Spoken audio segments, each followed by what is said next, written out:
This is Outback Australia. And for a lot of you watching this for the first time, you'd probably think, when it comes to having a good time, we're a bit limited to choice. And you'd be right. Hang on.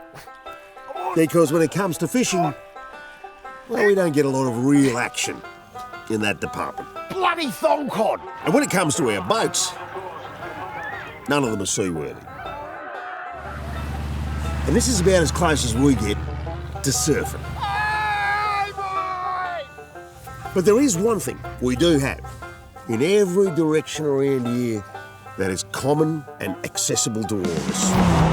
Outback Australia's big, long, wide open roads that we can drive our classics, ride our bikes and roll our rigs on in any direction till the sun sets whenever we go. And this is where I come in to invite you into my Outback as I bring you to some of Outback Australia's most awesome rigs, rides, classic cars and fabulous trucks and their awesome owners in Rusty Roads with Sandy Beach.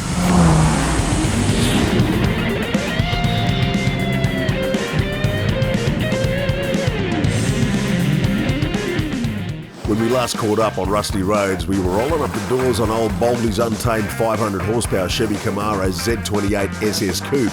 And up the doors just keep on rolling. Here comes the jewel of the crown. Special request from the cameraman. Behold, the boat! Ta-da! Everybody, ta-da! OMG.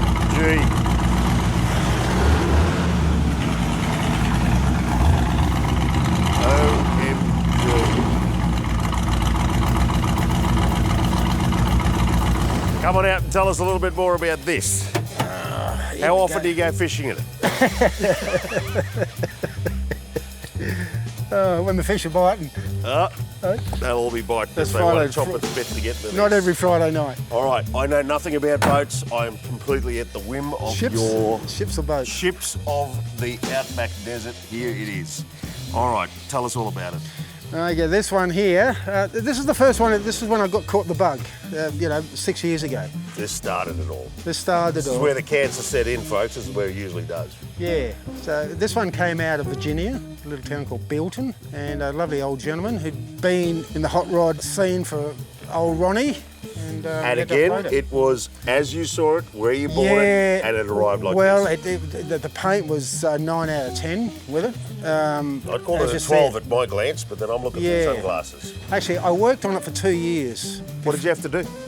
Well, I did all the suspension, I did the interior, we rebuilt the motor, but this is just synonymous with the look back in the early 60s. The Plymouths had them. The boot is longer than the bonnet.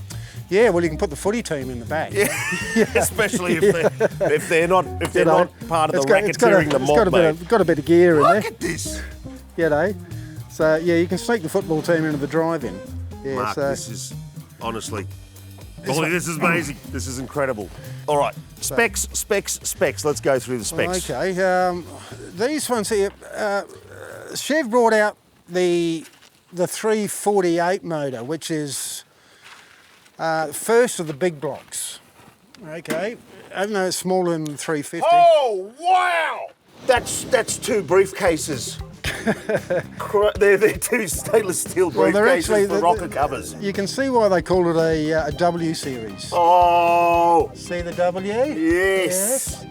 The W series 348. Now they made 2 versions of this. One was the 348 and then the 409. And who sang the song about the 409?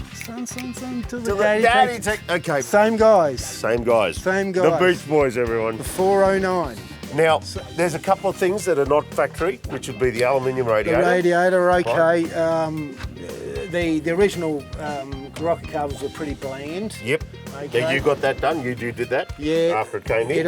Yep. I just threw everything. I bought everything in the States before the car left there, and I threw everything in the boot. What's this sucking through an Edelbrock? What?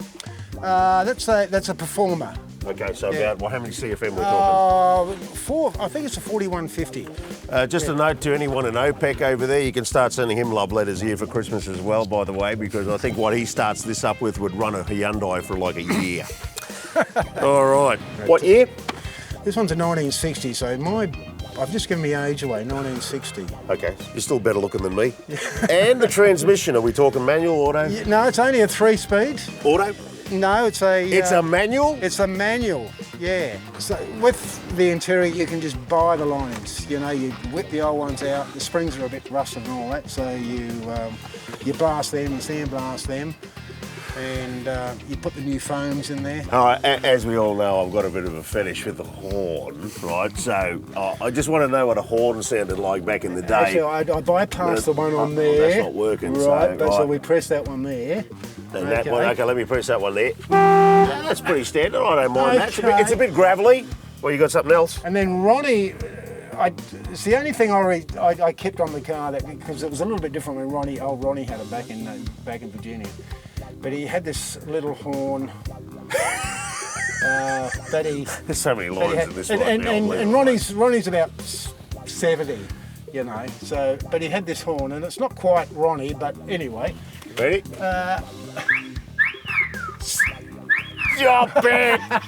American graffiti! Thanks very much, Baldy. It's been great having you, mate. Thank you. Yeah, another round of Rusty Roads with Sandy Beach. We're going to be back with even more amazing characters. I don't know how we're going to actually... We can't up this. This is where it starts. It just kind of gets better from here. Catch you next time on the Outback Roads. Rusty Roads, Sandy Beach. Thanks for being here. And it does get better, even if the number of wheels become lesser. Ahead and Beyond is a classic and bespoke collection of bikes and a smorgasbord that I'm going to plate up to tempt your taste buds with. In the meanwhile, please like, share and subscribe, and even comment if you like. And most importantly, click on that notification bell so you don't miss another episode as I reveal more of the Outback automotive gems on Rusty Roads with Sandy Beach.